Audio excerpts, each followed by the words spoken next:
Item number 4 is citizens' opportunity to address the council on items not on the agenda. Are there any concerns or positive notes this evening?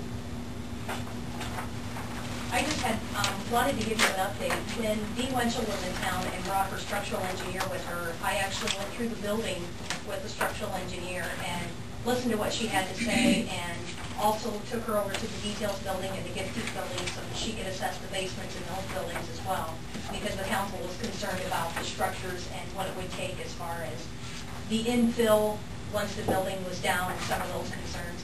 And she was pretty positive about the whole thing and just in the walkthrough, and was not concerned at all about the details building and the structure and the walls, basement, that sort of thing.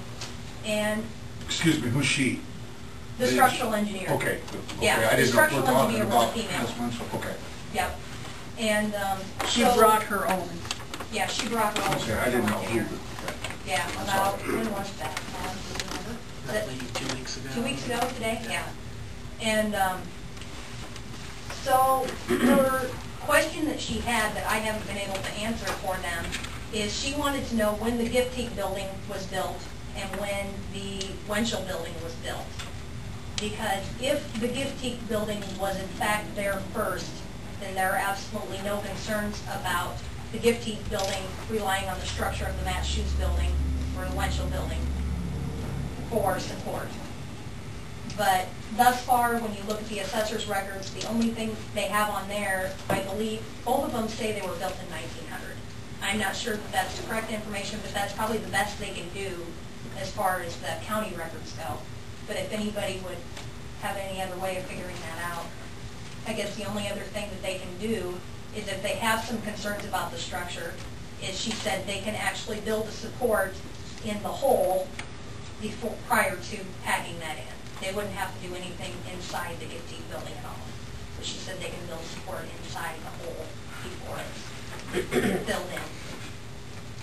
So she was of the same opinion of the design architect for Main Street, Iowa, that they are not common walls, but they have individual walls for each building. So that was pretty good news. Hopefully they'll share that report with the city. And they have expressed that they would be willing to do so. Okay. Was there any other conversation with her about tearing this building down?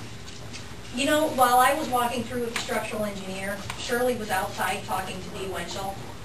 So the conversations that I had were with the structural engineer, and she was just assessing that building and the structure. The feedback I've received from Shirley is that when they communicated, there wasn't a lot of response from Ms. Winchell on what their plans were.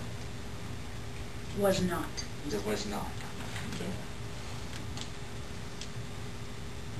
Is there anything else? Thank you, Laura.